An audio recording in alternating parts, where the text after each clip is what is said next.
स्वर्णिम इतिहास की एक गौरवशाली भूमि। इसी भूमि पर कभी भगवान महावीर और गौतम बुद्ध ने दुनिया को प्रेम और अहिंसा का मार्ग दिखाया था। ये कौटिल्य और सम्राट की भूमि है। ये आर्यभट्ट और शेरशाह सूरी की भूमि है। इसी भूमि पर गुरु गोविंद सिंह और वीर कुंवर सिंह जैसे परम वीर जन्मे और यहीं पर राष्ट्र कवि दिनकर और साहित्यकार रेणु जैसे विद्वानों ने अपनी कलम से दुनिया को प्रेरित किया। गंगा की धाराओं से सिंचित बिहार की भूमि ने आदिकाल से ही भारत की शान को बढ़ाया है।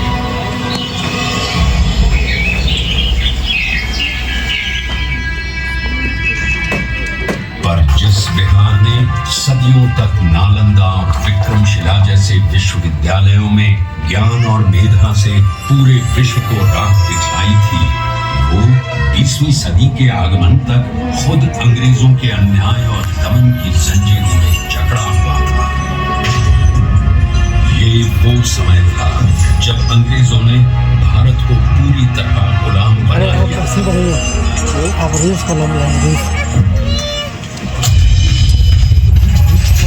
बिहार के चंपारण में अंग्रेजों का अत्याचार अपने चरम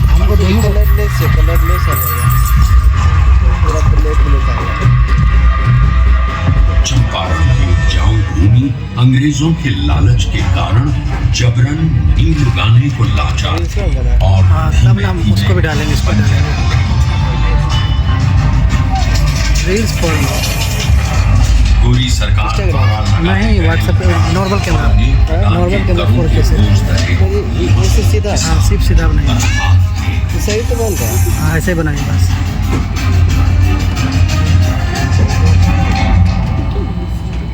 और जब पूरा चंपारण नाउम्मीदी के अंधकार में डूबा हुआ था, तब उस जमीन पर एक महान आत्मा का आगमन हुआ।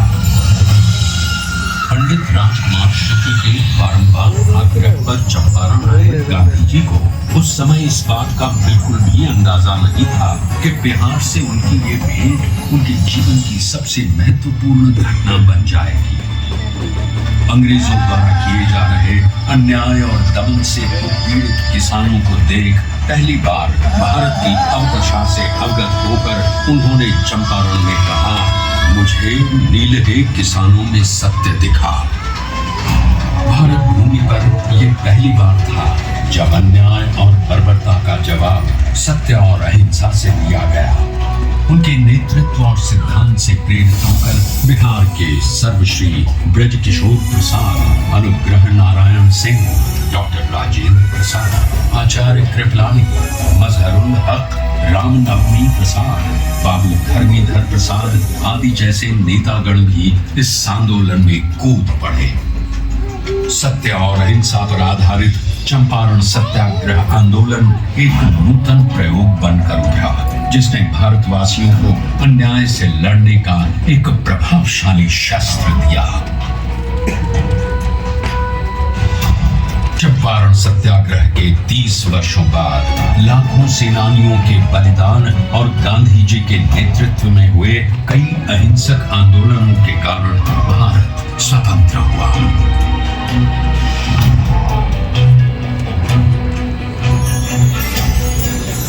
उनके विचारों ने न केवल देश को आजादी की राह दिखाई, बल्कि देश के सामाजिक व आर्थिक पुनरुत्थान का मूलाधार भी बने।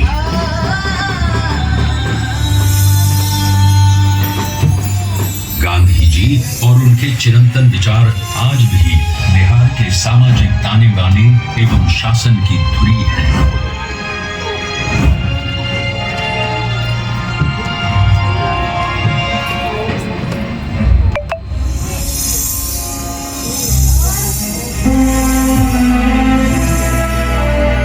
सन 2017 में चंपारण सत्याग्रह शताब्दी वर्ष के उपलक्ष्य में बिहार के दूरदर्शी एवं युग परिवर्तक माननीय मुख्यमंत्री श्री नीतीश कुमार जी की प्रेरणा से कई कार्यक्रमों का आयोजन किया गया।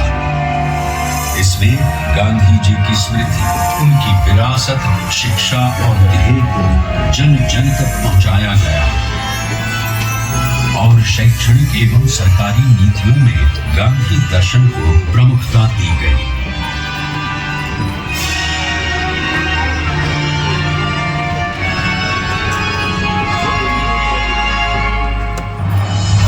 राज्य में पूर्ण नशाबंदी, जल जीवन हरियाली, बाल विवाह एवं दहेज प्रथा पर रोक, महिलाओं की शिक्षा, रोजगार, सरकारी नौकरियों एवं स्थानीय स्वशासन में महिलाओं की बढ़ती भागीदारी आदि गांधी जी के सिद्धांतों के प्रति बिहार के समर्पण के कारण ही संभव हो सके।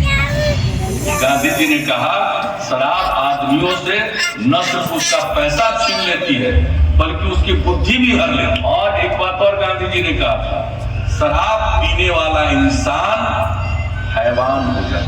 गांव में पी करके आता था, अपनी कमाई का ज्यादा पैसा शराब में गंवा देता था, घर में लौटता था, पत्नी से झगड़ा करता था। अब नहीं पीते हैं, घर लौट कर आते हैं, बाजार से सब्जी खरीद कर आते हैं और अपनी पत्नी को भोजन बनाने में भी मदद करते हैं। क्या माहौल, बच्चों की पढ़ाई पर ध्यान दे रहे हैं।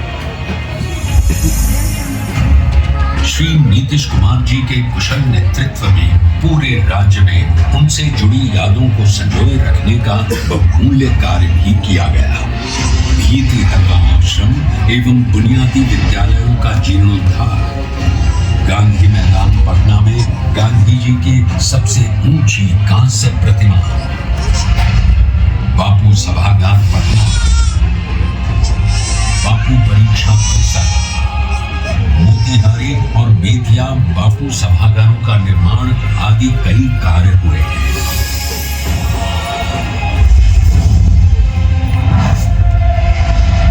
बापू टावर के निर्माण में माननीय मुख्यमंत्री श्री नीतीश कुमार का निर्देश था कि इसे बापू के आदर्शों की ही तरह ऊंचा बनाया जाना चाहिए।